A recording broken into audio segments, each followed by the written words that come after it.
one of these things is not like the others? Which one is different? Do you know? This is the round of competition that ultimately determines their fate, the make it or break it moment. We begin with South Carolina. Hello, South Carolina, please pick out the name of a judge. Thank you. Judge number 5, Amy Teagarden. Okay. Recent polls have shown a fifth of Americans can't locate the U.S. on a world map. Why do you think this is?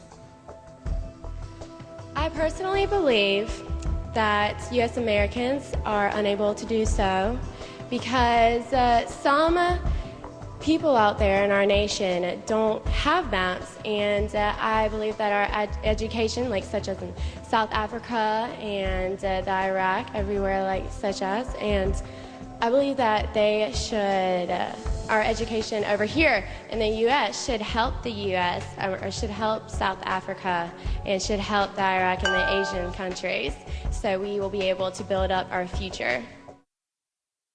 The fact is the State of the Union stinks right now. Subtlety has never been Tom Coburn's style. In his 14 years in Congress, Coburn's earned a reputation as a maverick who's willing to fight any bill he thinks is wasting taxpayer dollars. The list includes everything from the infamous Bridge to Nowhere to funding for breast cancer research. The difference is they're seeing what they see in their life, and I'm seeing how do we best do research in the country. And Medicare. Any politician that stands up and says we're not going to touch your Medicare is a liar. On Capitol Hill, they call him Dr. No. I'm pretty blunt, straight to the point, not a whole lot of finesse, and I tend to see things black and white. And what Tom Coburn sees now is nothing short of disaster. In the next 2 years, our country's going to be consumed, absolutely consumed with debt. We're bankrupt. We're getting ready to have a debt crisis, and nobody's working on it. We're 2 years away from being Greece, and nobody is talking about that. Coburn's calling card has always been his willingness to offend both Democrats and Republicans. But with the nation's skyrocketing debt and the failure of the super committee, Congress, or the president to hammer out a solution, his frustration may be at an all-time high. We have all the capability to solve every problem we have, and we have none of the leadership in our key offices in this country to do that. Where is our judicial system? I don't want to be civil if our country's going to crash on the rocks. I want to have a vigorous, cantankerous debate about the issues and the facts, and I want it to be out there. Senator Biden, which would you honestly say is more likely to contribute to the death of your average American? A terrorist strike or high fructose corn syrup and air that has too much coal in it? Air that has too much coal in it, corn syrup next, then a terrorist attack. Hundreds of thousands of people die and their lives are shortened because of coal plants, coal-fired plants, and because of corn syrup.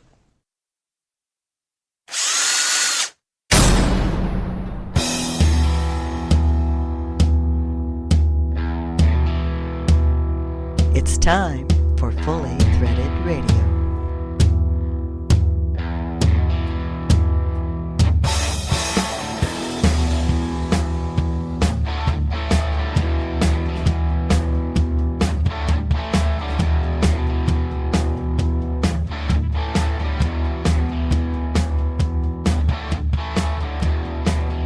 It is Fully Threaded Radio, voice of the FCH Sourcing Network. This is the predominantly fastener-related internet talk radio show listened to by an ever-growing number of industry fastener professionals worldwide. You may or may not be one of them, but in any case, we're glad you clicked in. Eric Dudas here, and I'm joined by the co-host of Fully Threaded. He's a man who believes that every fastener commodity type deserves its own extensive library of subroutines, and he's just the man to write them. He's Brian Musker. Yes, I have been writing them of late, very much, in fact, even today. What else is new? Yeah, I know, that's right. I was changing the way the system might recognize T-head bolts of all things, so such as the minutiae I get involved with. Well, it's a good thing, too, because the system is very, very much better off for it. And so I see you survived the NATO protests, Bry. Were you surprised by the whole scene downtown Chicago, or what? Yeah, I saw the stuff, and you can follow it just as easily on the BBC News as you can on the American news. Is that right? Yeah, it's covered pretty extensively overseas.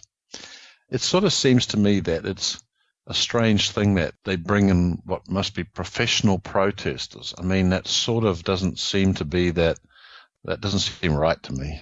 Well, it's definitely a worldwide event now, and there's a lot that you could talk about on that. And I have to agree with you. That was one of the themes. I was watching actually a couple of the different live streams. I had a couple of monitors going for that couple of hour period where it was getting really kind of dicey down there around McCormick Place. Right. And so I had the streams going, and I had the Twitter feeds I was monitoring, and it was actually kind of exciting just from a new media standpoint, monitoring all that.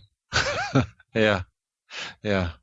But the theory is that you're meant to protest about those things that you feel very much about, okay? But if you're just a professional protest that's brought in to run around holding up a banner that you haven't even painted yourself, that doesn't seem right. I'm sure that's not what the freedom of speech thing is really all about to me. Well, you wouldn't make a very good anarchist then, Bry.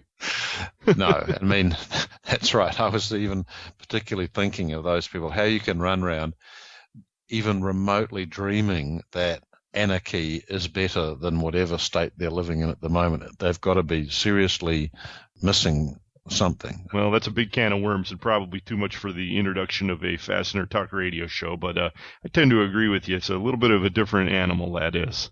Right. If you were somewhere in New Zealand or Australia, they'd say you seriously had to have a screw loose. Well, I have to agree, Bry. And as protests go, this was not like any of the others. And neither is this episode, folks, which is episode 46. And we're publishing on May 26th, 2012. We're going to kick things off today by checking in with Stealthfast Atlanta branch manager, Ted Nieman. And we'll see what's happening in the industry from his perspective, and what's new with Stealthfast. Our feature segment today touches on a subject that we've not yet seriously covered, as we've been informed, and that is the stainless fastener segment of the industry. To do that, we'll be speaking with Mark Alperin and Mark Klosek of Vertex Distribution. Vertex, as many of you know, is one of the big players in the non-corrosive business, and they have a training technique for new employees that I'm guessing you've never heard of before. It's not going to be at everyone's taste, but I don't think you're going to want to miss this one. Trust Mark to have dreamed up something like this. And on today's edition of the Fastener News Report with Mike McNulty, we're going to hear some of the details about an expansion program that's happening right now by one of the big players in the fastener world. Brighton Best International announced some huge build-outs in its facilities, and Mike will be talking to Rosa Hearn of BVI to get that story. So no fishing-related stuff this time. No, not this time, Bry. Although I did get a text from Joe Poplinski of Beacon Fasteners the other day. He was out on the boat with Bob Wegner, also of Beacon, and it looked like they were doing pretty good on the crappies. They had a couple of real nice ones over there on Bob's Lake. You fished that lake with him last year, didn't you? Yeah, I did. And we managed to get a couple of those big slabs. It's a great lake. Yeah, I remember that. I think that was the day one of our servers was down, wasn't it? We got it all back up by late afternoon. Yeah, well. I quite like to fish that lake sometime, though. Maybe they're listening and they'll get the hint, Bry. Me ever looking for my invitations. Our title sponsors on today's episode are Stealthfast. For service you deserve and people you trust, it's Stealthfast. Also, Beacon Fasteners and Components. Beacon Fasteners, nice threads. Hey folks, reach out to us anytime. We'd be happy to hear from you. You can do that at the email address ftr@fullythreaded.com. We're out there on Twitter under the handle fullythreaded, and you can check out some of the supporting links and things that we put out on our Facebook page, and you can talk to us that way as well. Any one of those ways, we hope you'll let us know how we're doing. Right, and don't forget to, if you do go to our Facebook page, click on the like button if you haven't done so already. The more likes we get, the better, okay? We like likes. We like likes, you're right. Hey, we're the people who bring you FastenersClearinghouse.com, folks. So throw in a little plug for ourselves. It's a sourcing network for the fastener industry. You can get out there at www.FastenersClearinghouse.com. There's no charge to search something like, over 725,000 line items at this point. And on the other side of that coin, we'd be glad to have you listing your inventory up there in the network as well. Get out to the site, click on the Join the Network link, and you can read all about it. It's pretty fast and easy to do, partly courtesy of Brian's handiwork with the aforementioned script libraries. That's right. The voluminous script libraries. That's correct. Yeah. So you were talking about these invitations that aren't coming, and I guess you were successful because you got something lined up for just a couple of weeks from now, Bri, right? You're going off to the big golf event coming up. Right, yeah. Now, this is really the big event in terms of associations with the fastener or connections with the fastener industry. This is the Midwest Council for Children with Disabilities. And I first heard about this through my really good mate over at Screws Industries. That's Marty Hennebury. And Marty is involved nearly full-time with organising this particular charity. So this is the 15th annual charity golf outing and dinner. So this is like everyone who's anyone in the fastener industry, and some people who aren't, like me, are involved with this. And Monday, June the 11th, okay, is when this takes place. It's such a big event. It takes over 2 golf courses. Now, I'm not going to make a fool of myself. I've already noted to Marty that fact. However, I am going to go there for dinner. I really look forward to seeing you. So if you're even remotely related to the fastener industry and you want to meet lots of people who are, make sure you go to the website. I'll give you that. And sign up with a group of your friends for this charity golf outing.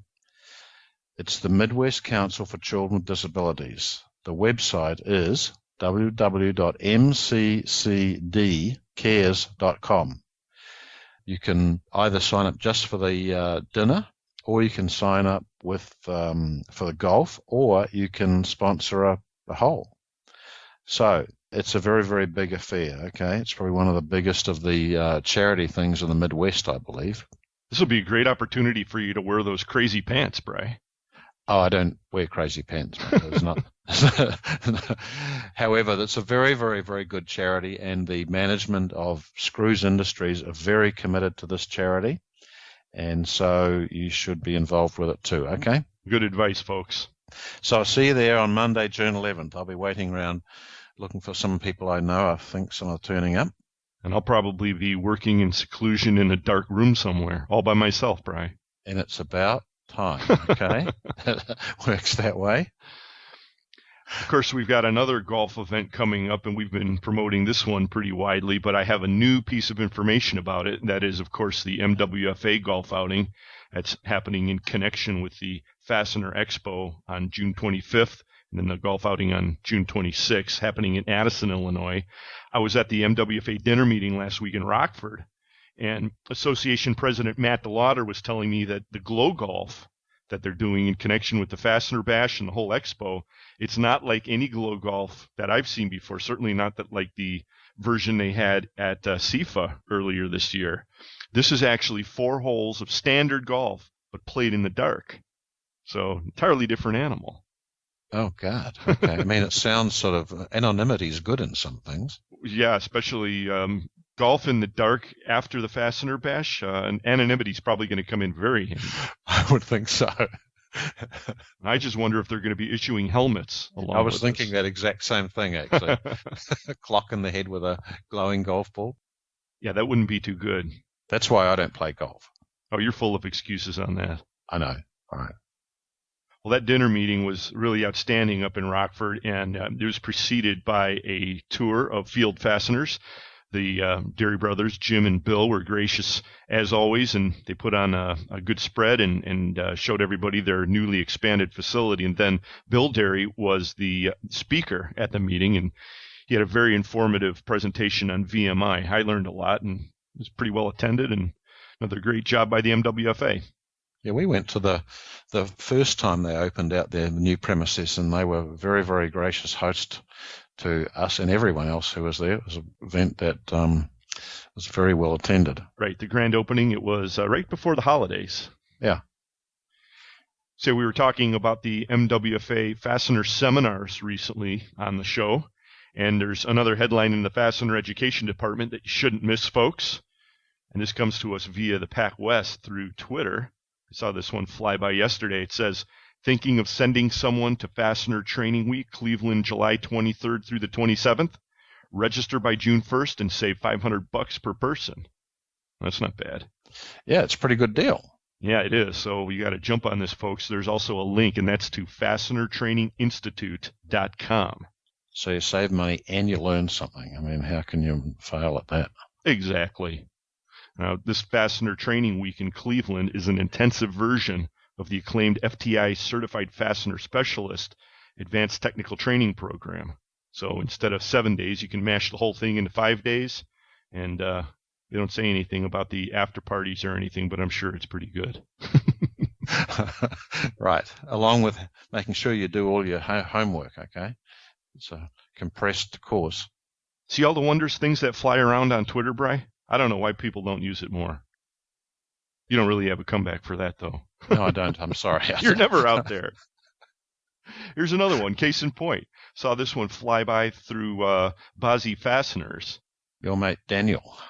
That's right. There was a story came out in Fastener and Fixing magazine comparing the Stuttgart show to the Hanover show, which, I was going to mention anyway because Global Fastener News had a little blurb about them recently, just the other day, and they were pointing out that the fair this year drew 4,440 people, according to the organizers. And that's with 400 exhibiting companies from 31 countries. The show happened back on April 22nd through the 25th. So how do they compare the Hanover show to the Stuttgart show? Well, that was then the topic of the tweet that I was talking about and the topic of the Fastener and Fixing story. Oh, okay. So it's a pretty interesting comparison, I think. I guess it was never intended to be the same kind of a show. It was directed more towards the OEM. It's a new show. Stuttgart, of course, is the giant. I mean, that's, I guess, the biggest show there is on the planet these days, Fastener show. It'd be like the worldwide version of Vegas. Do they have gambling in Stuttgart? I don't believe so. I'm trying to think. It's the heart of Bavaria there. You can probably whip out a really mean tattoo there, though.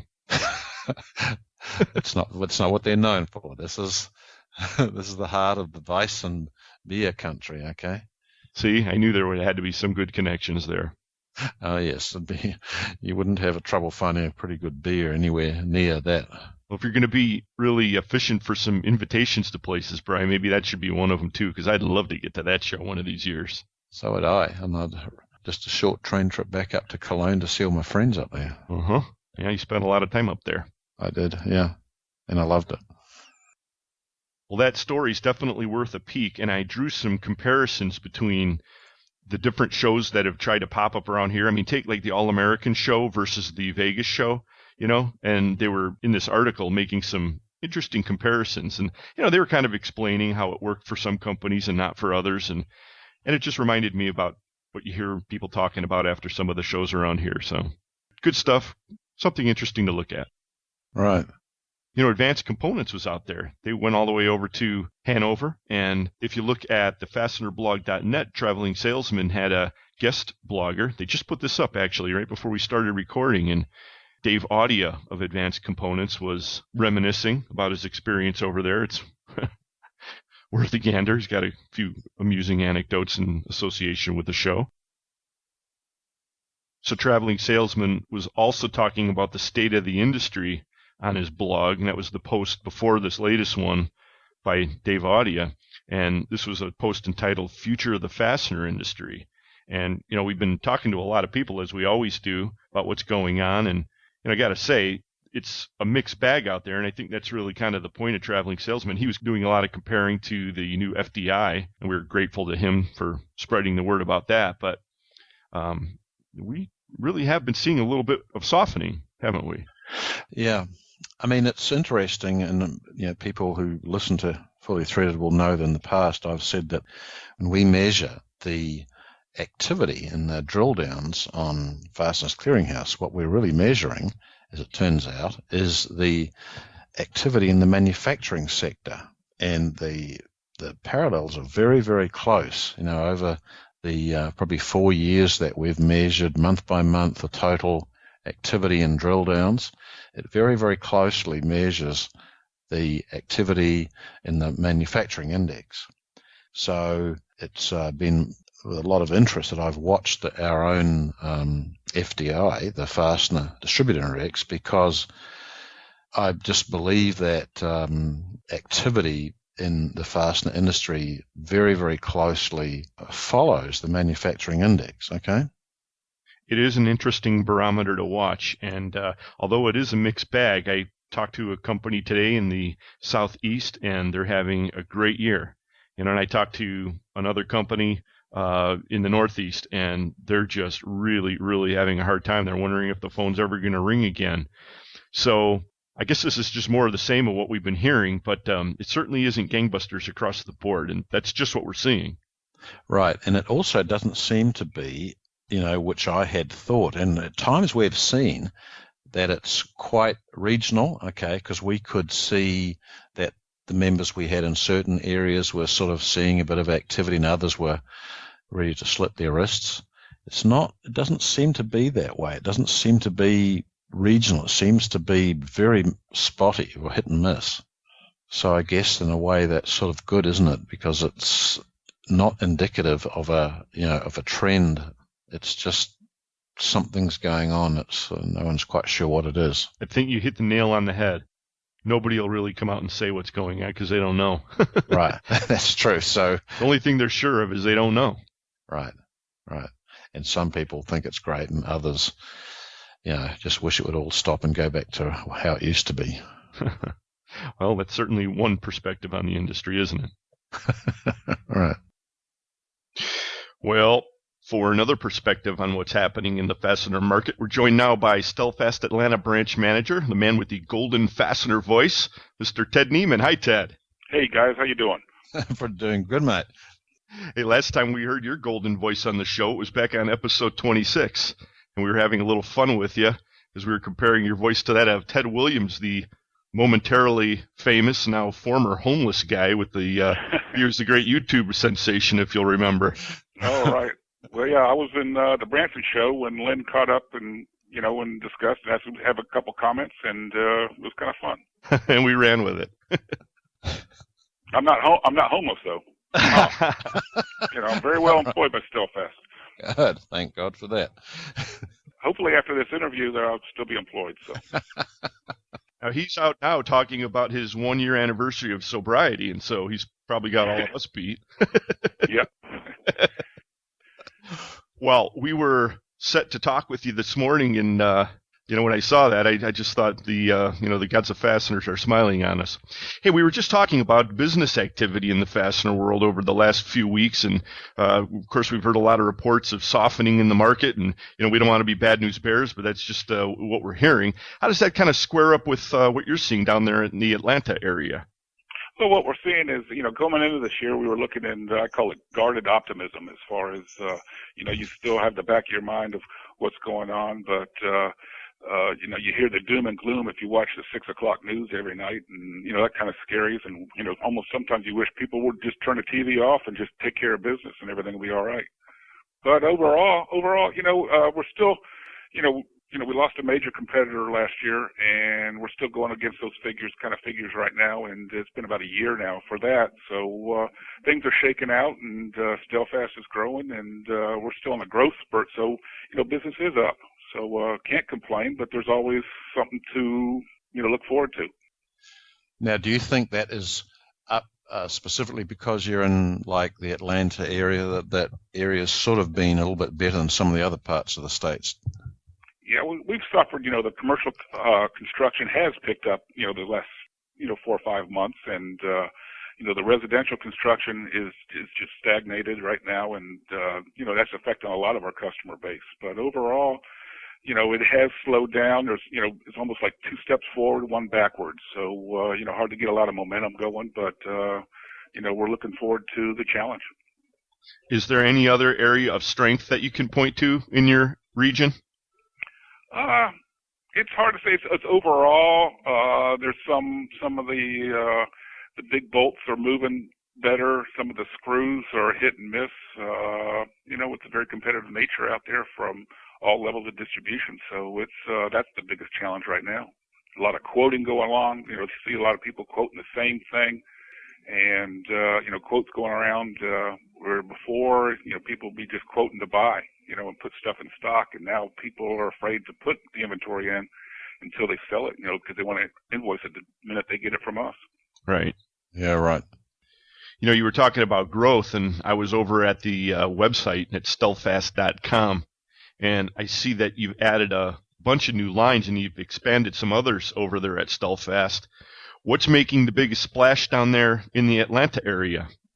I think right now we added an anchor line about a year ago, and it really took off. A lot of it was spec buys, and we've turned on, and it's really customers have taken to it, and we've got some good quality product, and the hard part's keeping it in stock, but it's, we have a line card, and, every 3 months it's out of date because we're adding new lines, and years ago Stealthfast was known as just nuts and washers, and now we've expanded the line, and, it's an exciting time for us. But we're also not forgetting our roots, because we're also beefing up the inventory of what we're supposed to be carrying, what we've been known for. So, it's a fun time. Stealthfast is playing offense in this market. We opened up a branch in Los Angeles last November, and that's going well, and, it's fun. Well, it's good to hear about expansions, that's for sure. And we're hearing good things about that LA branch too, Ted. Yes, it is. Yes, I've heard everything. I haven't been out there, but everything I've heard, it's going along to plan. Speaking here in Atlanta, we've doubled the size of our warehouse, and added some salespeople, and we've got a good crew here, and as throughout the company. Say, I saw you down at the Southeastern Fastener Association Spring Conference a few weeks ago, and we were talking a little bit about the new FDI, the new Fastener Distributor Index. Have you had a chance to take a look at that and have a few thoughts on that? Yeah, I don't know the exact particulars how it's make up, but from what I understand, the goal is over 50, and it's it was up around 55, and I think the last issue I heard that it was down to like 53, so it's still a favorable number from what I understand, but it's a couple ticks down below of what it was prior, and I probably tend to agree with that right now. It's like I said, it's a competitive nature all around, and I know there's a lot of people that want to spend the money and increase their inventory levels, but they're just guarded and keeping stuff to the chest, and don't want to order anything unless a job has been let out. And I know a lot of jobs have been delayed from what I hear, where they've quoted it and ready to buy, but then there's something putting on the brakes to hold off for a few minutes. Few months. Yeah, we would see that the slightly lower index would be a little bit close to in keeping with what we see, because over the years we track the drill down activity, and it's very, very closely mirrors the manufacturing activity as they produce the new figures. The index goes up and down. Activity on our site goes up and down. It's very close. So we saw a bit of a drop-off last month. Well, I think everybody's in agreement. It's going to be one of these things where the more data that we accumulate, the more interesting it's going to become. And so far, I think we're still looking to dial in and calibrate this thing. But thanks for your thoughts on that one, Ted. Now, another piece of conference news is that, before we wrap this up, I don't know if you heard Don Haggerty on episode 45, but I was talking to him over at the NFDA spring conference, and man, he wouldn't give me a clue about the color of this year's Stealthfast monkey. It seems to be a pretty well-guarded secret over there, Ted. It is amazing, the interest. I mean, we give out, hundreds of those monkeys out in the Vegas show and to our customers throughout the year, but as far as the color, that's above my pay grade, guys. I'll defer. If the big guy, Don, says he doesn't know and it's a secret, It's good enough for me. We're not getting anything out of you, huh? Nope. Like I said earlier, I want to stay employed. Well, I can't blame you for that. Well, you have a great head for fasteners, Ted, and you got a great voice for Fastener Talk Radio, and sure do appreciate you joining us today. No problem. Anytime. It's been a pleasure. Thanks, mate. All right, guys. Ted Nieman, branch manager of Atlanta at the Stelfast location, and we'll be right back with more Fully Threaded Radio. Brian and Eric, Fully Threaded Radio. It's Fastener Dog Approved Talk Radio for the fastener industry.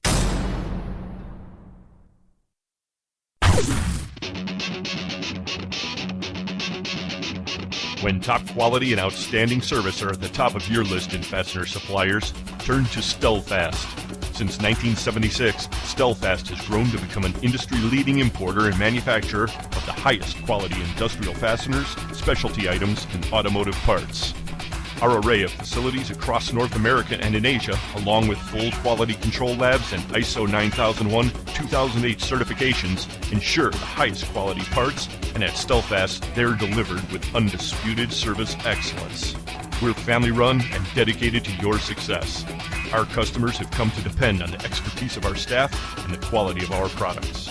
We also offer a wide range of secondary services to meet some of the toughest requirements you might have. Contact Stelfast today through our website at www.stelfast.com and put us to work for you. Stelfast. Service you deserve, people you trust.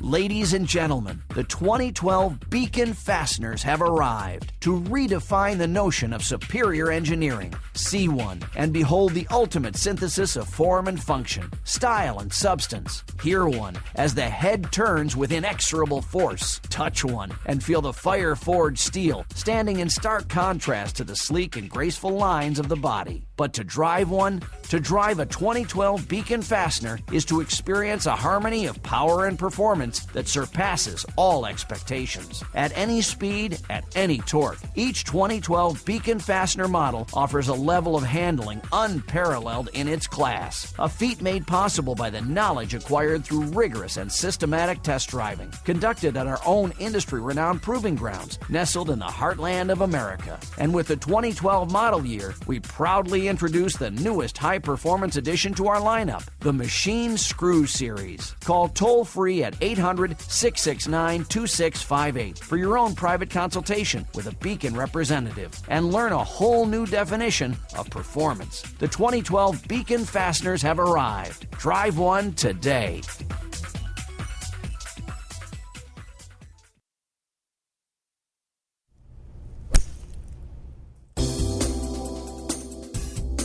It's almost time for the biggest fastener event of the summer.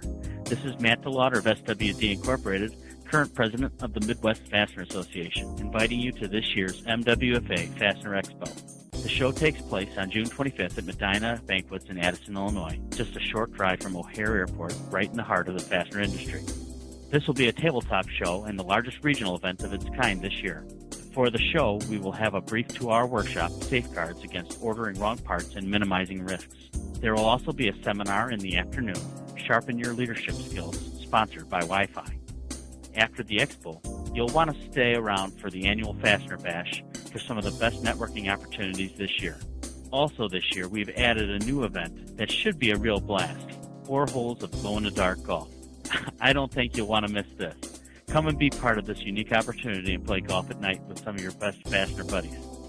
For the more serious golfers, the 60th annual MWFA Golf Tournament and Awards Dinner will take place the following day, June 26th, at Eaglewood Resort. For more details and registration information on both events, see the MWFA website at www.mwfa.net. That's mwfa.net. Don't miss the MWFA Fastener Expo and Annual Golf Tournament on June 25th and 26th in Addison, Illinois. I'll see you there.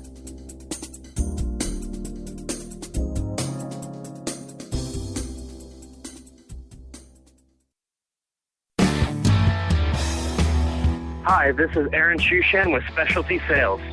You're listening to Fully Threaded Radio.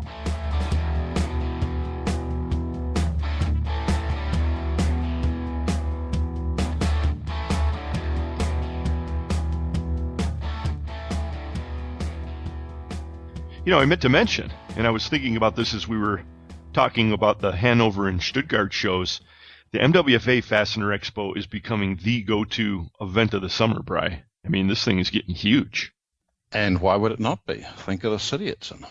Well, that's true, you know, but it's always been one of these things where the big show is Vegas, you know, and of course Columbus had been, but the MWFA Fastener Expo is just, it's huge. And originally they had this overflow and they had everybody put out in the lobby, and I guess they have, instead of that, they've actually added a second room now. So it's really bigger than anyone was originally expecting.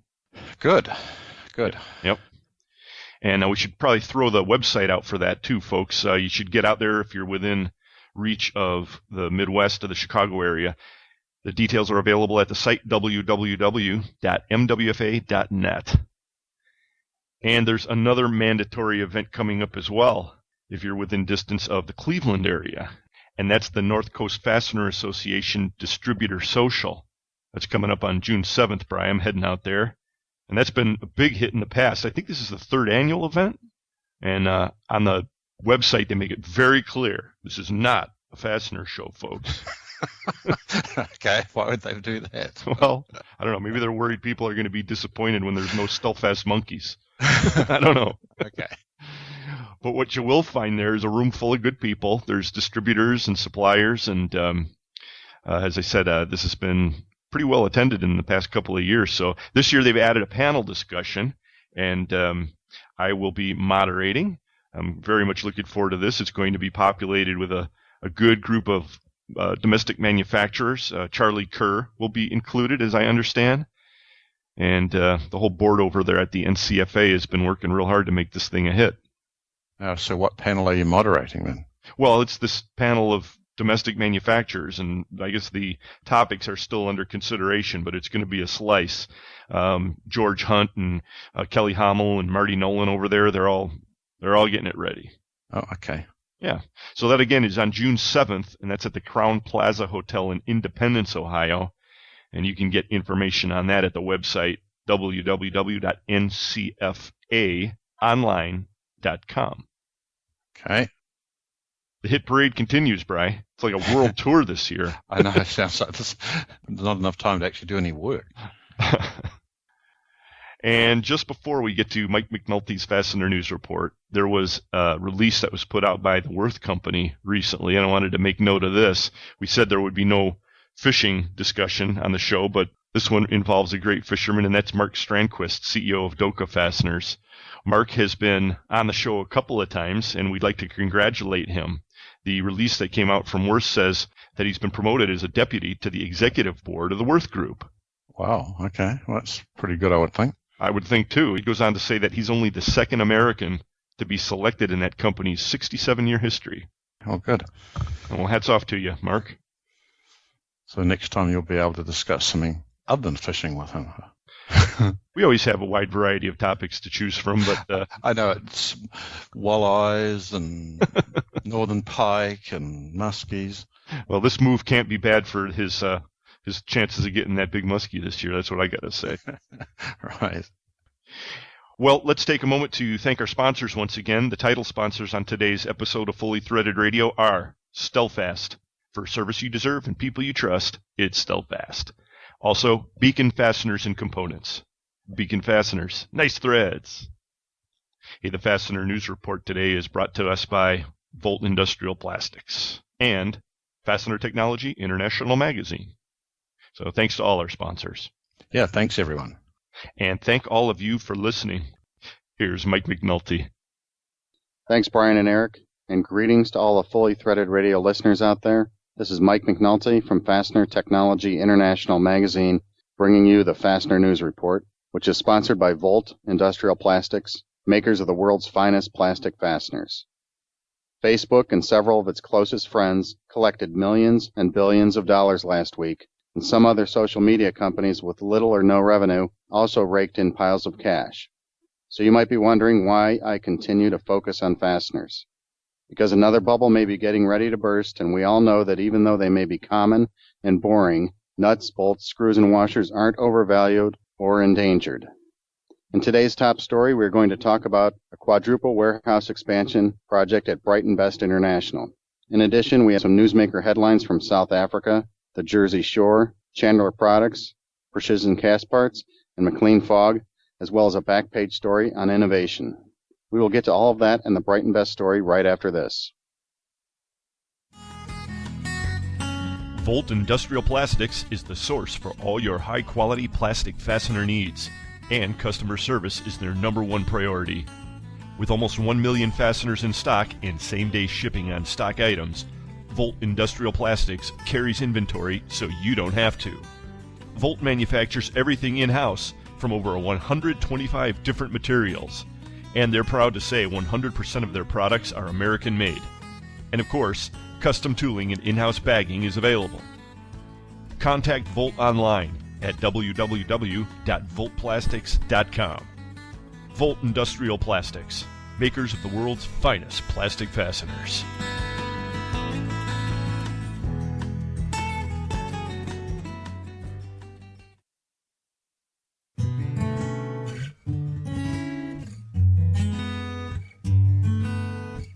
This is Tom Buddenbone. I am the membership chair for the NFDA and the partner in Technology Components Southwest. I'd like to invite you to consider membership in the NFDA. Some of the benefits to membership include tremendous industry networking, business education via the Institute for Trend Research, economic insights with the quarterly trend reports from a service that's provided to us, global perspective when buying and selling all over the world, tremendous benefit in information sources from Asia and Europe, gives you an opportunity to strengthen your relationship with other members, both suppliers and distributors. We offer an annual meeting that has ESPS session, which are a series of 30-minute scheduled meetings with existing companies you do business with, and more importantly, for companies that you don't do business with and want to learn a little more about.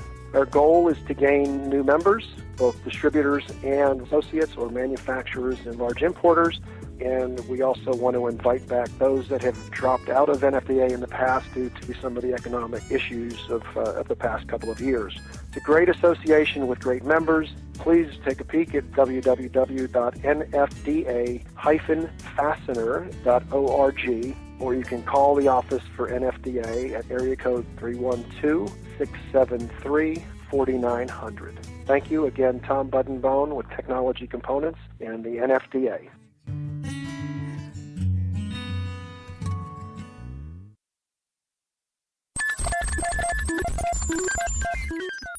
Mike McNulty. Brighton Best International currently operates out of 31 locations in 6 countries, and it supplies over 7,000 distributors throughout the world. Today, BBI is in the middle of a 4-warehouse expansion.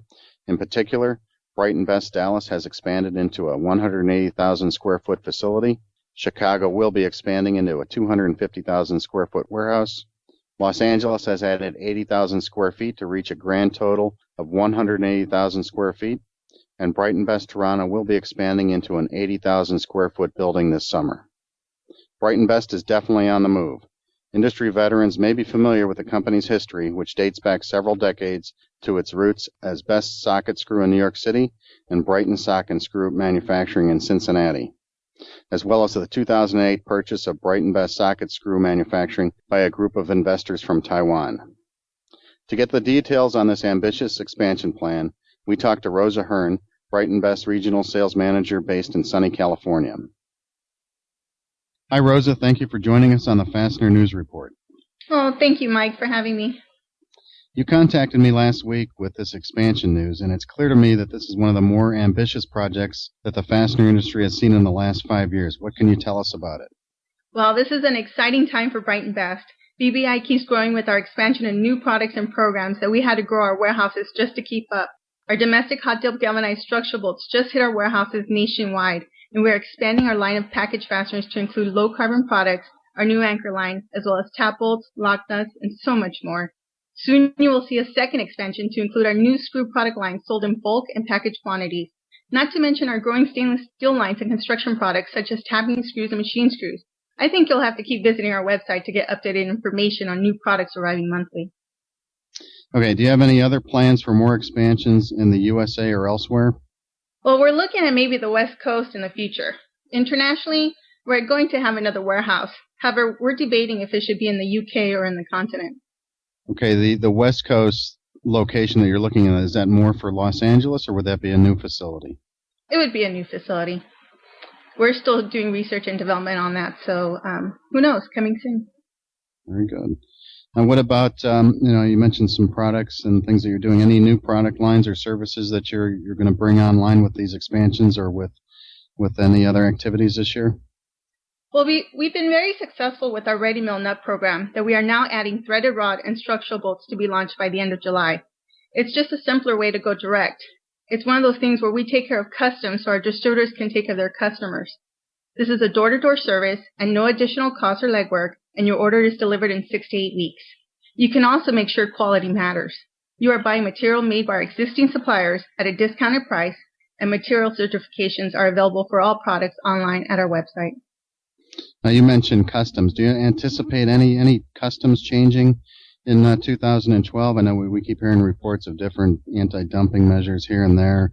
The latest, we had a report, South Africa's put some extra duties on Chinese fasteners this month.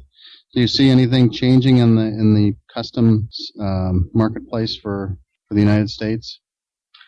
Not really. I mean, raw material prices are flat overseas. However, the factors are, there's increasing costs in labor rates in China, ocean shipping rates, and possible summer blackouts. So anything can happen. And I imagine you guys have quite a few different sources to help smooth out pricing fluctuations. Well, we have a good amount of inventory in our 20 warehouses nationwide that BBI will do its best to mitigate these factors for our distributors. Okay. Now, also, you sent me some nice pictures of the expanded facilities, and I have to be honest, these buildings look like places where I'd like to go to work. I think I saw some palm trees in some. And listeners can see these images in the June 2012 issue of Fastener Technology International Magazine, which comes out next month. Well, you're in luck, Mike. I'm actually looking for an inside salesperson in our Santa Fe Springs location. So in case you're interested, give me a call. Well, I don't know if I can leave Ohio. It is the heart of the fastener industry. So I think if anybody's listening and they're in the area, they probably could contact you about that position. Definitely. Finally, I know you guys have, a lot of distributors that you provide products to and a lot of customers out there. What can you tell the Fully Threaded Radio listeners about the state of the fastener industry today? Well, I don't really see any challenges, but definitely opportunities. For example, nickel looks low, and now is a good time for our distributors to stock up. I feel we have a great quality of products conforming to the ASTM specs, good representation of inventory levels, and fair market pricing. If buying from us makes it easier to accumulate orders qualifying for prepaid freight, then all the better. So you're seeing some reduction in the pricing of nickel right now? Correct.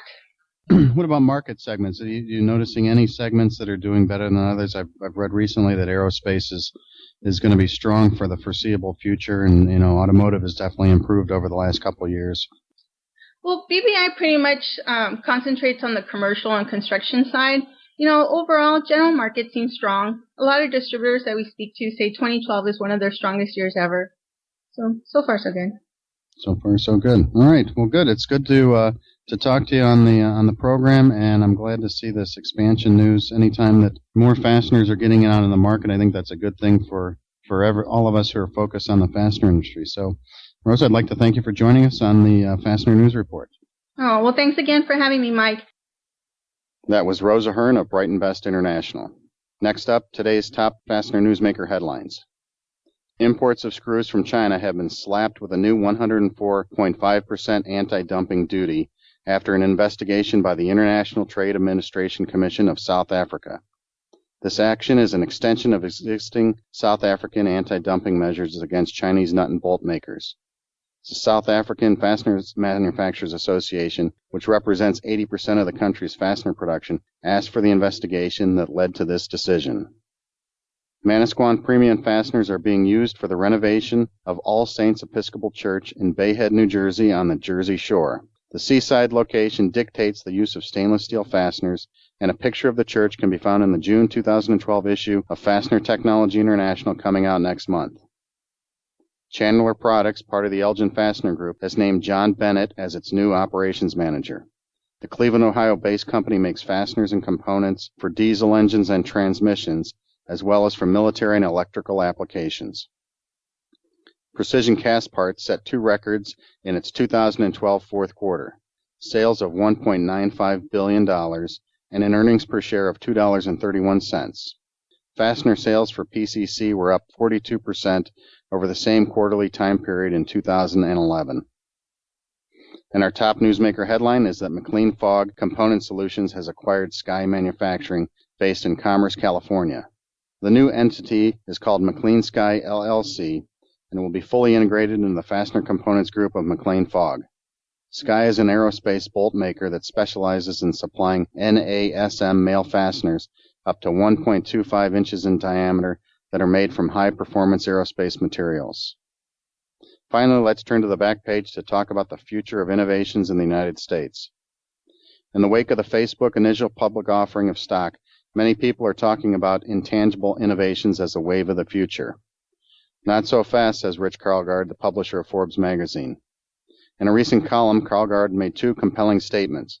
Number 1, in Silicon Valley, investing in social media companies is already passé. And number 2, America's innovation engine is now focused on transportation, energy, and manufacturing. Karlgaard claims that Made in the USA is set to have a major comeback and that America will own the mid-21st century in manufacturing technology. He says that geopolitical instability and rising oil prices will wreck the late 20th century model for outsourcing of manufacturing. Chinese labor costs are rising 20% a year, while robotic costs are dropping 30% a year. Do the math. Some interesting innovations that he cites are 3D printing, which makes physical objects from a digital file, high-tech horizontal drilling techniques for finding fossil fuels, and robot-driven cars.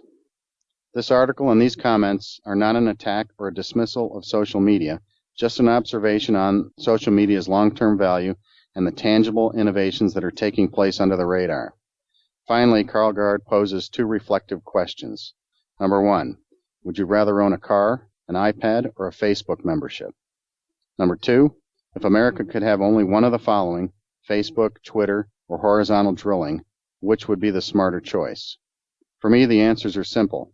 I would take the things that need the most fasteners, automobiles and drilling equipment. This has been Mike McNulty of Fastener Technology International bringing you the Fastener News Report. Remember to send your news, pictures, comments, corrections, or complaints to me at mcnulty@fastenertech.com.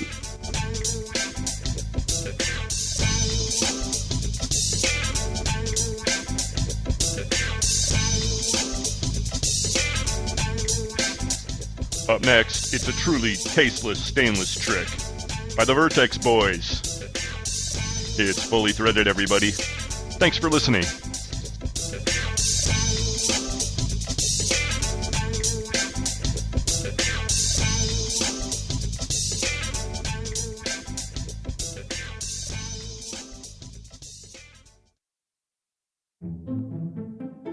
It's a screwy world out there, what with outsourcing, celebrity apprentices, crop circles, Biebers, Gagas, those shorts that are almost pants, and mimes.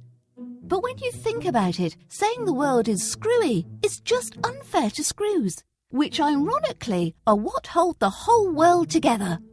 And the finest screws out there are supplied by Beacon Fasteners and Components. We can say that because our products are laboratory tested.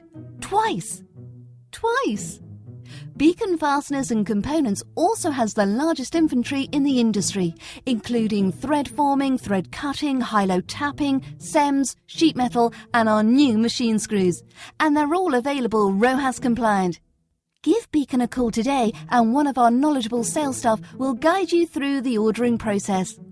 Then we'll track your shipment, which is one less screwy little detail for you to worry about. Visit us at beaconfasteners.com. It's a screwy world, but Beacon is on top of it.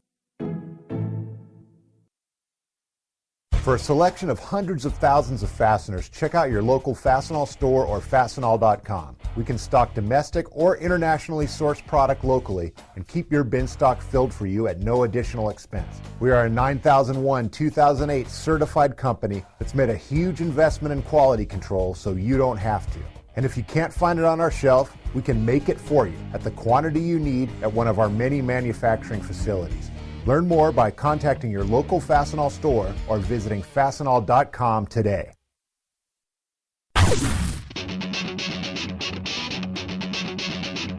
When top quality and outstanding service are at the top of your list in fastener suppliers, turn to Stellfast. Since 1976, Stellfast has grown to become an industry-leading importer and manufacturer of the highest quality industrial fasteners, specialty items, and automotive parts. Our array of facilities across North America and in Asia, along with full quality control labs and ISO 9001-2008 certifications, ensure the highest quality parts, and at Stellfast, they're delivered with undisputed service excellence. We're family-run and dedicated to your success. Our customers have come to depend on the expertise of our staff and the quality of our products. We also offer a wide range of secondary services to meet some of the toughest requirements you might have. Contact Stellfast today through our website at www.stellfast.com and put us to work for you. Stellfast. Service you deserve, people you trust.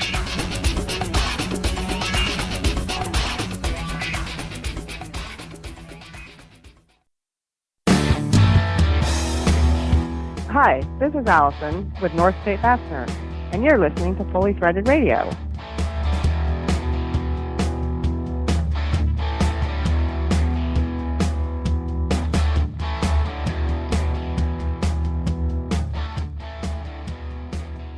We've been talking a lot on Fully Threaded lately about the many benefits of trade associations and meeting industry people face to face. And it was exactly during one of these meetings that our next guests pointed out the fact that we've never had a proper discussion about the stainless market on the show.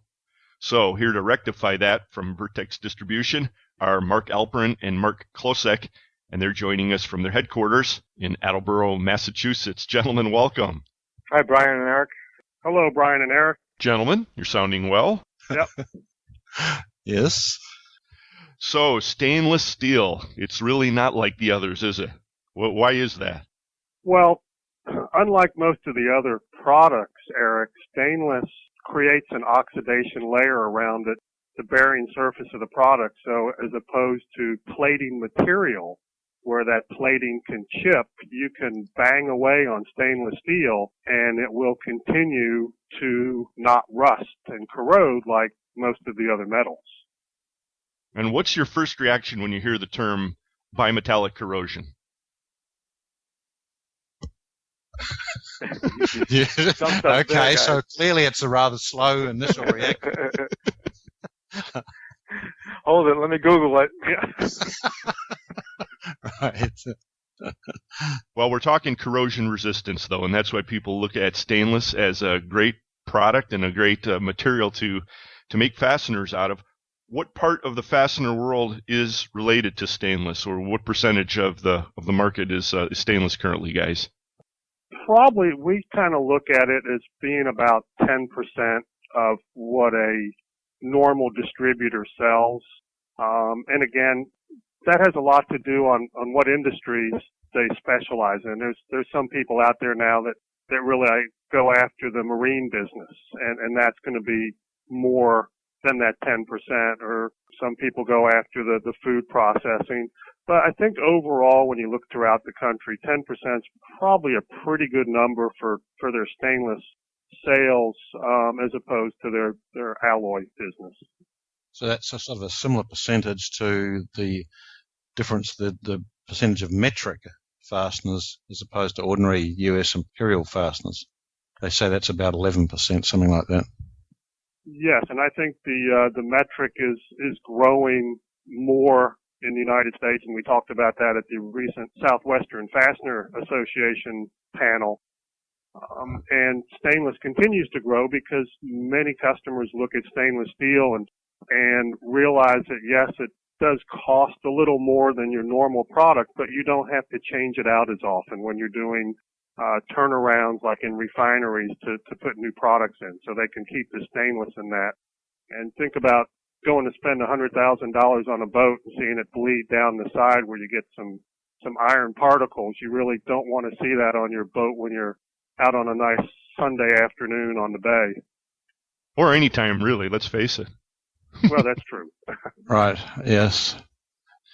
Now, we're going to talk a little bit more specifically about precisely what Vertex does, but just in general. And we have to address kind of a wide audience because a lot of the folks listening probably are pretty well familiar with some of this, but others it's probably news, including myself. What is it about stainless that really restricts it? In other words, when you look out there in the whole field of distributors, people tend to be either specialized in it or they don't do that much in it. Why is that? It's probably more because of the price volatility than anything else. People don't want to get involved in something where the price swings might swing as much as 20% in a year. I mean, that adds a whole different dimension to running a business that's based on stainless steel. When you talk about stainless, does that include some of the fancier types, like, say, what is alloy 20, say? Is that regarded by as a stainless, or is that a completely different and weird material? No, it's a type of stainless, not one that's very prominent in the fastener world, that's for sure. That was one of the early materials we had to deal with 5 years ago when we started off, and no one could tell me really how to classify it properly, so we had to list it separately. That's because at that time you were dealing mostly in excess fasteners, so I'm sure the alloy 20s we had excess in that for sure, and we don't even carry that line anymore. Most of the stainless that's used in the United States today falls under the 300 series, the 18-8 grade of stainless, which covers, the 302, 303, 304, 316 is a little bit more exotic, but the bulk of it's still that 18-8 family of stainless, and that's where you're going to find most of the applications that's used in the marine, the petrochem, food processing, water treatment. So then define for us what the real difference is between the two major types, the 300 series and the 400 series. What's the real difference between them? Well, now you're going to test my English because I can never pronounce the word. I'll help molybdenum. Molybdenum. Mm-hmm. Yeah. Okay. And that's the major difference between the two. It's a little more corrosion resistant than what the lower 300 series, the 304, the 302s are. Okay.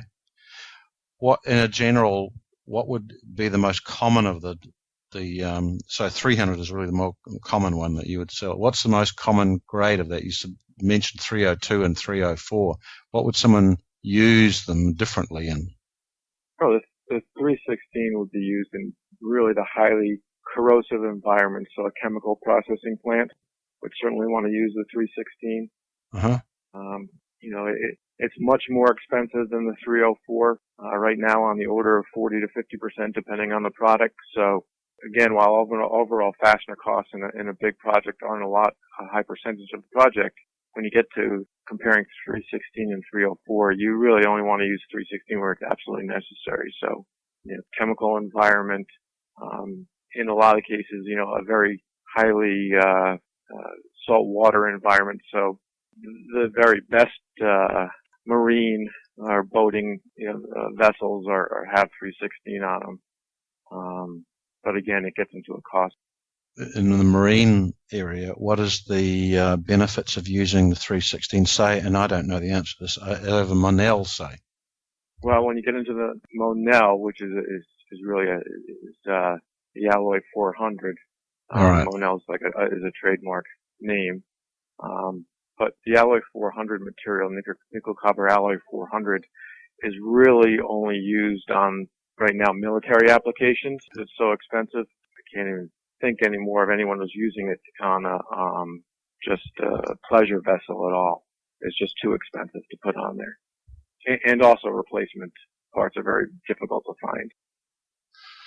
Right, we get the searches and come through occasionally, and it's always on behalf of the Navy for Monel stuff.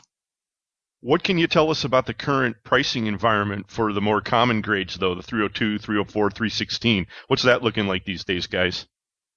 I wish we could say it was going up drastically. Now, the pricing environment is actually pretty stable right now. It all has to do with the commodity nickel, and the nickel price is trending in the $8 range right now. We've seen it that way for upwards of 6 months now. We haven't had this much stability really over the last 5 or 6 years that we've seen in the last 6 months. In our time, recently back in 2009, that's not too recent, we saw $4 nickel. In our time, we've seen it as high as $22, $23. We've seen it recently as high as $12, maybe a year ago. So it really causes very big price swings in the price of stainless. And, it's something we get up every morning, and the first thing I do when I flip on my PC is to check out what the nickel price is today, because it's definitely something that is important to our business. And while we can't predict where it's going to be 6 months from now, we kind of have to look at the trend and try and run our business that way. So where were the big manufacturers of stainless steel? Does the U.S. produce any stainless steel still? Yes, for fasteners and some. Carpenter is pretty much the sole producer, but they really deal mainly in specialty stainless steel raw materials. There's a few others, but for fasteners primarily, it's all coming from overseas, whether it be Italy, India, Taiwan, or China. Well, you usually don't hear Italy thrown into that mix. Yeah, Italy has a couple of stainless mills there. What about Germany? I mean, that's one of the original stainless countries, isn't it? Yeah, I don't know what they're producing stainless-wise for export to the United States. They might be producing some for European use. There's a few companies over there that produce the nickel alloy 400 that I know of, but I'm not sure what the stainless volume is right now out there. Right, I think they were, with Krupp, and one of their variations was the original producer of stainless steel. In fact, they made the stainless for the cladding on the Chrysler building. Yeah, I mean, there's still, there's a Swedish stainless material company. There's one in Spain, but the large ones are in Asia, Italy, and again, in the United States, more of the specialty materials. And Vertex does a whole lot of importing, right? Let's hear a little bit more about what Vertex is all about. Yes, Eric, most of the product we do comes in from the Pacific Rim, and our business is probably about 75% corrosion-resistant based between the imperial inch sizes and the metric. We also stock brass, aluminum, nickel copper alloy that Mark had mentioned, and silicon bronze. Now, the last two, the silicon bronze and the nickel copper alloy, we manufacture those here in Attleboro. Oh, okay. We also have a metric line that has as well the corrosion A2 and A4 in brass, as well as the alloy 8.8, 10.9, 12.9 zinc and zinc and yellow. We have a blind rivet line that we import, as well as worm-driven hose clamps. So we have 9 distribution centers around the country and service through distribution. Now, you're saying that you're figuring stainless to be maybe 10, 11% of the fastener market, but I'm guessing that what you're selling is a whole lot heavier than that. What percentage of your business is actually in the corrosion-resistant materials? Probably about 75% of our business. Because keep in mind, Vertex is the old Bell Fasteners and the old Westbeck partners, and their business was 100% corrosion resistant. The metric fastener line came from an acquisition of Zalenda Metric back in the mid-90s and All Metric in the early 2000s. No, I forgot which conference it was, Mark, because it seems like you and I keep bumping into each other at these things. But you were telling me this long history of Vertex and so many of the companies. Of course, you've been with the company, 30-some years? Oh, gosh. Feels like longer than that, Eric. No, it means time just flies. You're having so much fun, okay? Well, maybe it's because I keep moving around. You know, I started with a company in Houston, Texas, and then moved to Tampa, then up to New York with Zelendometric and New Bedford and Pawtucket, and now Attleboro. So maybe that's why it seems so long. But it's been a fun ride, and I continue to enjoy it and like coming to work every day and hopefully learning something new. But yes, if you go back, the roots of the company go back to 1882 to the old Pawtucket Manufacturing Company, and that was a little bit before my time. That's sort of. But a relative of Mark did drive the horses for the delivery trucks. Yeah. Right. Is that true? Only if you want it to be. Okay. Okay. We've heard a few yarns on this show, and we've gotten in the habit of checking. We've learned that it pays to do that. No, but you were telling me during one of our conversations how the company has grown and changed as companies have been added to the portfolio, so to speak, that new areas of expertise are brought in, and that's got to keep things interesting. I mean, now let me ask you this. In terms of what Vertex is up to currently, are there more acquisitions on the horizon, or are things kind of stable right now?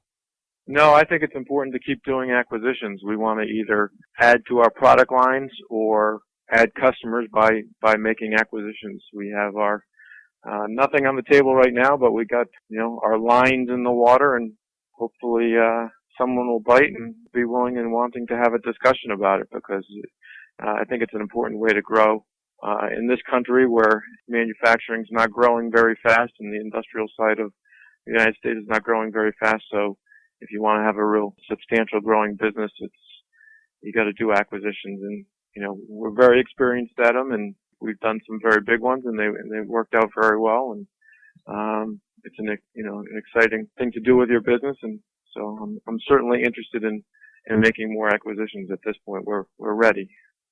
Got it. So you may have already answered this, but I don't want to infer incorrectly. Do you see your end markets driving anywhere exciting these days? Is there anything in particular that seems to be kind of exciting on the horizon for you with regard to the corrosion resistance? Well, I think, right now, the whole oil and gas energy markets in the United States, which, are a pretty good user of the corrosion resistant fasteners, is what is the biggest changes going on, and people trying to find more gas and then transport it and store it, and the same thing with oil. All those types of facilities have to use a lot of corrosion-resistant fasteners, either to build the pipelines, the tanks, processing equipment, the rigs. So that certainly is an area that we're all following right now, and luckily there's a lot going on in that industry to keep things growing. I think the rest of the industries are just pretty much stable right now. I think one area where we're, certainly see in the long run that is an important area is water treatment. As water becomes more and more of a scarce resource, we're going to be looking for different ways to either take ocean water and make it into drinkable water, and to recycle brackish water and make it into viable water for everyone to use. And all those facilities, again, use a lot of stainless fasteners. So stainless is certainly in some of the growth areas in the country. When I say industrial is not growing, that's just the general area of not growing. There's certainly some good growth areas for stainless right now. Well, if I could circle back to the whole question of pricing again. So you guys are selling through distribution. You're doing a lot of importing, some manufacturing. You're watching those nickel markets very closely. You're probably also, like everybody else these days who's importing, you're watching the Asian labor costs going up and that. And do you see the price volatility, the time periods kind of compressing in terms of the changes, or can you speak on that a little bit more? Because I think people probably are most interested in understanding that out of all this, once they get the technical stuff out of the way. Yeah, that's been a pretty interesting change over the last 20 years, in that the raw material mills in Asia the stainless raw material mills used to reprice their material quarterly back, in the early 90s and before that. And so it was pretty easy to know what the pricing was going to be, certainly for buying for the next quarter, and even a little further out than that if you could watch the nickel price. It was pretty easy to predict, and it was much more stable. That slowly changed over time, and we went from quarterly to monthly about 10 years ago, and just really in the last 3 or 4 years, we went from monthly to potentially changing mid-month, which it just really causes this business to be a little crazy when you're in the midst of a buy and nickel all of a sudden goes on a run and you can't conclude your buys because the pricing's changing while you're buying it. We've had cases in the last few years because of the nickel volatility where, we get quotes from overseas from our suppliers and they're valid for one day. Oh God. First of all, that, how do you react to that? And it doesn't give you much time to think, especially in an up market. Do you want to grab it before it becomes invalid? Or do you want to let the market settle in somewhere and really see what direction it's going? So it's become a lot more tricky than it has in the past. There's no doubt about that. Well, has the stainless master distributor business shaken out a little bit, as we've seen in the general master distributor world, or is it kind of stable as a result of all this? Well, I think over the last 20 years, it's shaken out. There's definitely fewer players now than there were 20 years ago. I think it's pretty stable right now. We haven't seen any kind of shaking out in the last 3 or 4 years. But it's definitely a product that, if you're not familiar with the pricing movement, it's a little dangerous to get into because your inventory value can swing just value-wise, never mind, tonnage. Just value-wise on the same tonnage, you can swing 20, 30% in a year, gain or loss. Right. An accountant's nightmare. Oh, yeah, absolutely. And, the gains are great, and then the loss, when it goes down, it's a very hard year. Right. We've been talking a lot on the show and everywhere we go, actually, about this whole Fastener Distributor Index, and I know you guys know a little bit about it. I'm wondering if, from your vantage point, it seems to be relevant to the world of stainless or the Vertex world. Do you have any ideas on that or any thoughts on that? I think when most people are answering the question specifically about pricing on the FDI, I think probably because the carbon steel environment dominates the business so much that's first what they're thinking. So I would assume most of the responses are in regards to the carbon steel and aren't being affected by the stainless steel. And there's been plenty of times where stainless has been going in the opposite direction of carbon steel. There's times it fluctuates the same way. There's times it goes in the opposite direction. So my guess is the FDI is reflective more of the carbon steel. Well, that's an interesting perspective on that. I would not have thought of it that way, but it makes a lot of sense. We'll have to ask Holden how he kind of figures that all in there because, the index does take into account a whole variety of history, of expectation, of sentiment and everything. So, interesting perspective on that one, Mark. How about you, Mark Klosek? Have you been paying any attention to the FDI? What are your thoughts on that? Well, I fill it out when you send it to me. Thank you very much. Thank you. Well, you're frightened of me bitching at you if you didn't. And don't forget, it's 100% confidential, folks. Right.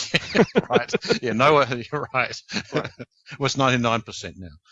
Well, no, in all honesty, when I fill those out, I'm looking at it, I'm going, okay, how many, master stainless suppliers are filling out this form as opposed to, a standard distributor out in the market? And I'm going, well, there might be 1 or 2 of us throwing the stainless questionnaire in, right, as opposed to, how many distributors and how many master importers of the steel market.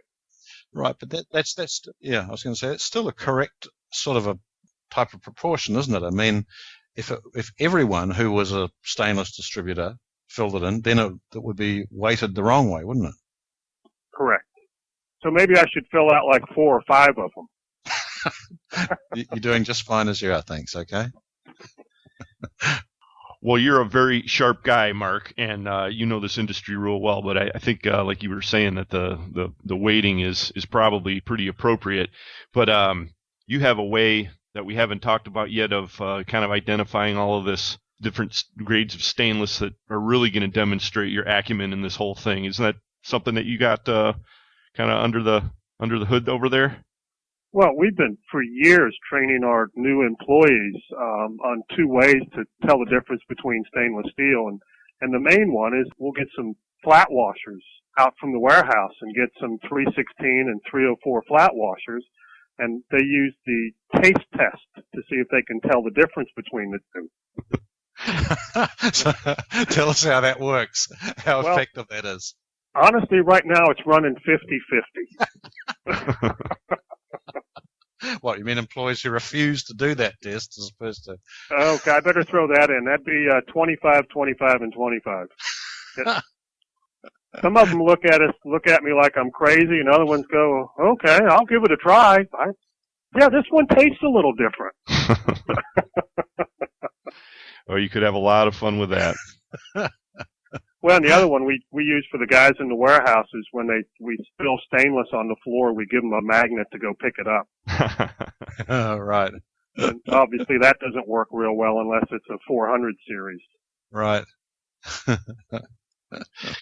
300 series stainless, for those of you who aren't into the whole thing at all, of course, is not magnetic.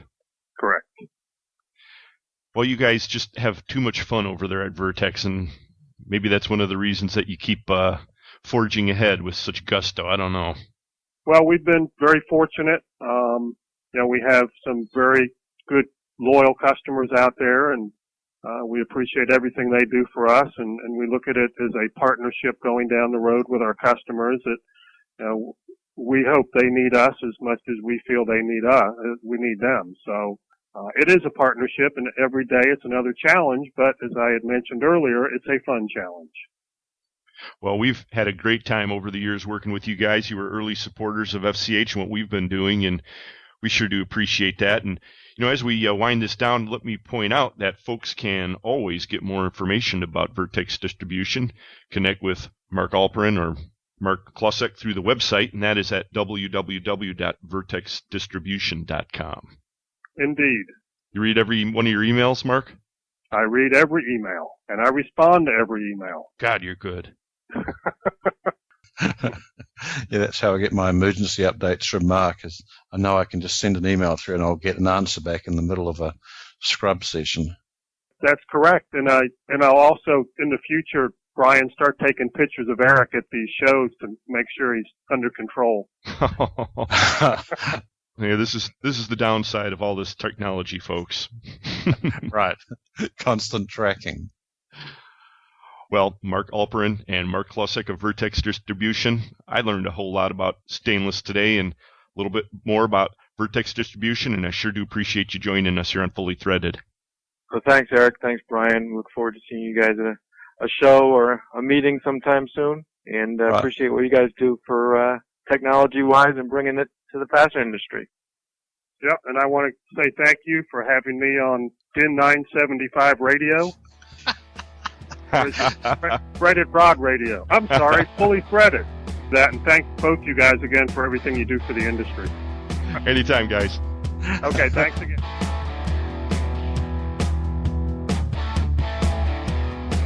Can you tell which one of these things is not like the others? Well, you get one more chance right after this.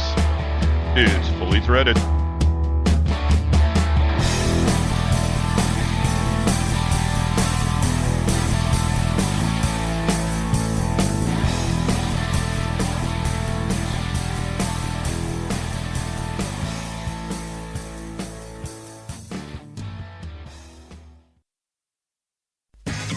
FastenersClearinghouse.com. Search and source from over 500,000 line items, all just a mouse click away and available at no charge. When the need arises, you won't find a better place to locate hard-to-find fastener inventory. It's where you need to be. This is Joe Truckee of Cal Fasteners, and Fasteners Clearinghouse works for us. This is Robert Wanzer, and Fasteners Clearinghouse works for American Imperial. This is Andy Pell from ScrewCrew.com, and FCH works for the fastener industry.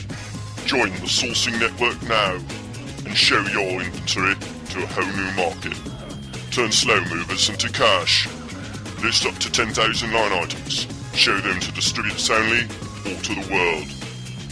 FastenersClearinghouse.com. It's where you need to be.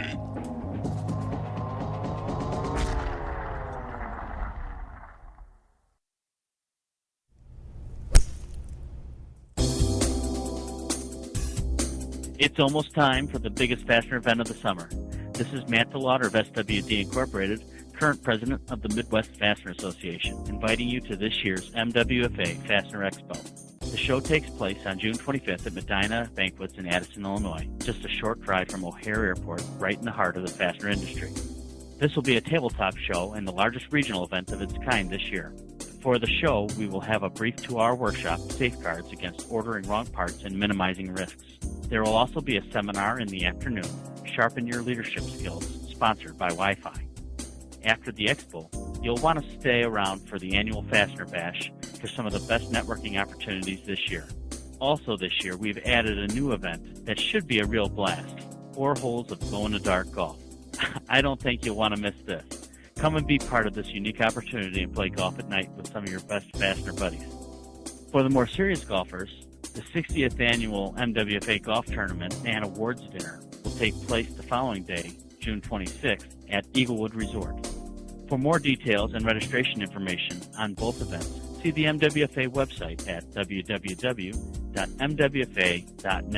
That's mwfa.net. Don't miss the MWFA Fastener Expo and Annual Golf Tournament on June 25th and 26th in Addison, Illinois. I'll see you there.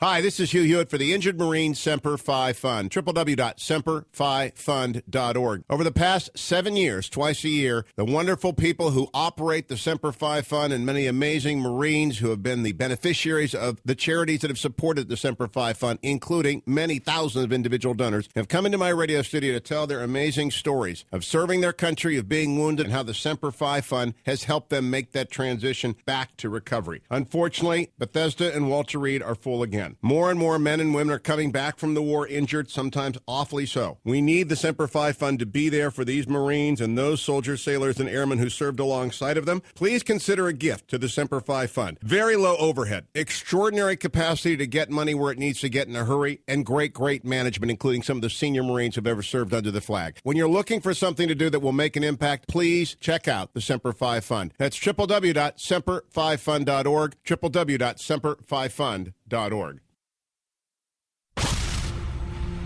Talk radio for the fastener industry. It's not really all that bad for the most part. Brian and Eric, Fully Threaded Radio. Hi, this is Rich Cavano with Metric and Multi-Standard, and you're listening to Fully Threaded Radio.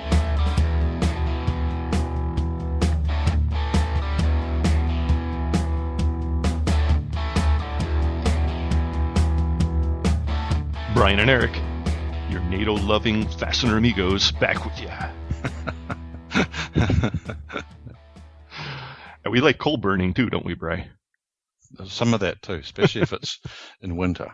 Yeah, I got a thing for electricity all seasons. That's it. You and Thomas Edison. Me and everyone, man. Yeah.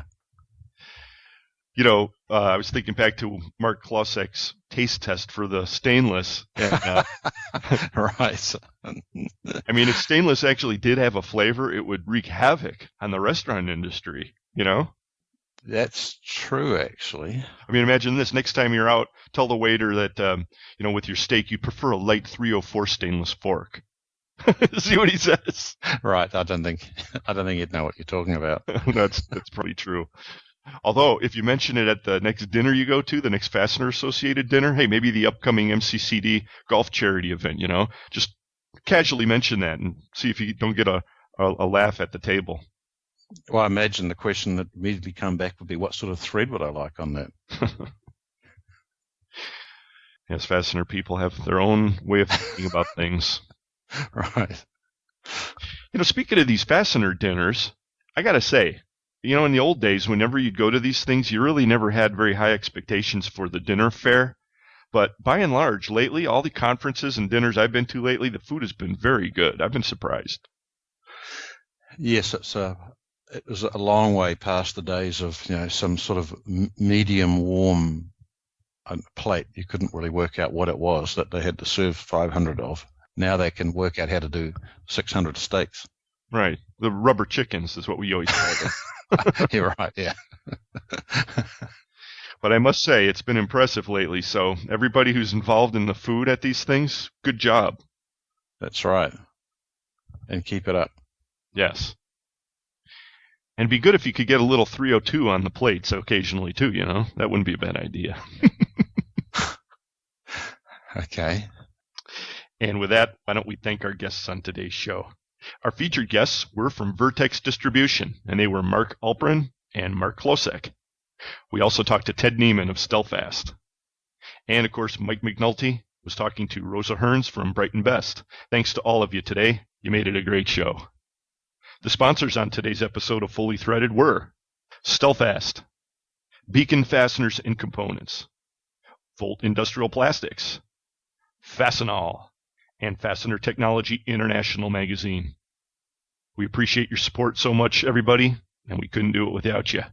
Plus, we appreciate all our listeners, and we hope you'll continue sharing Fully Threaded with everybody you know out there in the fastener industry. It's really helping us to get a bigger audience, and that's, I hope, making it a better show for everybody. Yeah, let us know what you think. We appreciate you listening, and look forward to telling your friends about it. That's right. And you can do that at our email address, ftr@fullythreaded.com. And we're out there on Twitter under the handle Fully Threaded. Check out the Facebook page, too, folks. We put some links about the show out there, and you can get with us anytime that way as well. So, Bri, we're nearly at the end of another episode, and we just keep rolling them out. And I thought before we did that, we could kind of touch back to how we open today's show, and that's pointing out a little bit of government weirdness, which... A little bit? we never run out of examples, right? No, it's true. So at the top of the show, which one of those clips that we played did you think were most not like all the others? Most not like? Oh, I'd say it was Senator Coburn. Really? Yeah. Well, if you had the more than slightly vacuous beauty pageant contestant mumbling along, and our esteemed vice president worrying himself over corn syrup, as if the federal government should be more focused on soft drinks and Islamist extremism. And then there was Senator Coburn plainly making the case that we're facing economic collapse if we don't begin to address the runaway spending right now. Right. He's definitely the standout there, mate. Yeah. Well, I figured you were going to say that too, although... everybody has their own perspective, so maybe we'll hear something on Twitter or Facebook about that. But I got to agree with you totally. So driving home the point that government may or may not be the solution to all this, or maybe the problem, who knows? I've got a real good one. This from abcnews.com. It was published on May 11th by Alyssa Newcomb. Headline, "This is not a joke. Government issues study of a study about studies." Oh, God, this is terrible. Listen to this.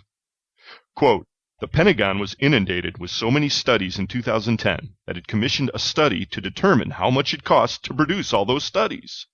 Now, the Government Accountability Office has reviewed the Pentagon study and concluded in a report this week that it's a flop."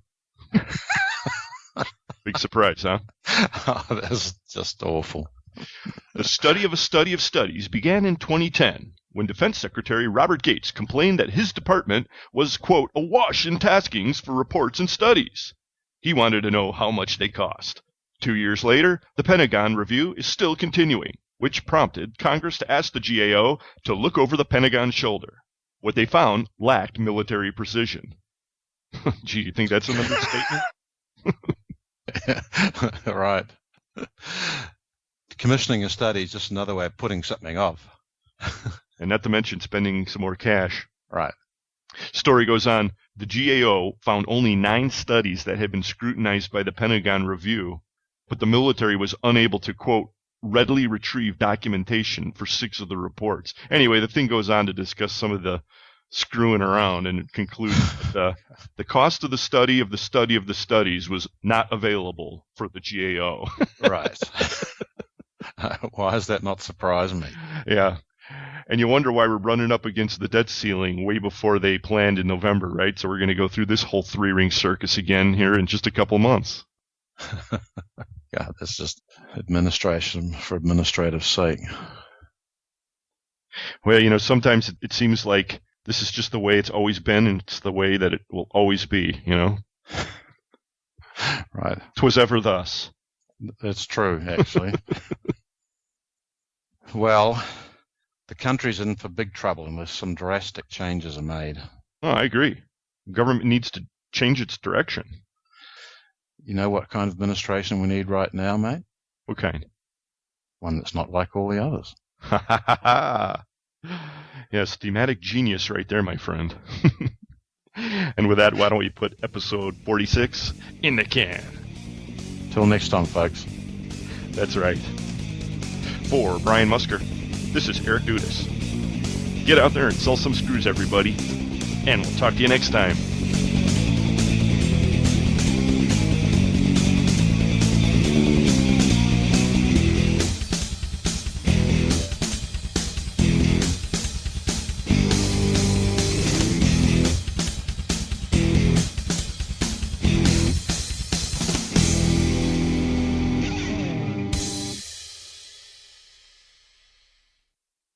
Fully Threaded Radio is a production of Fastener's Clearinghouse.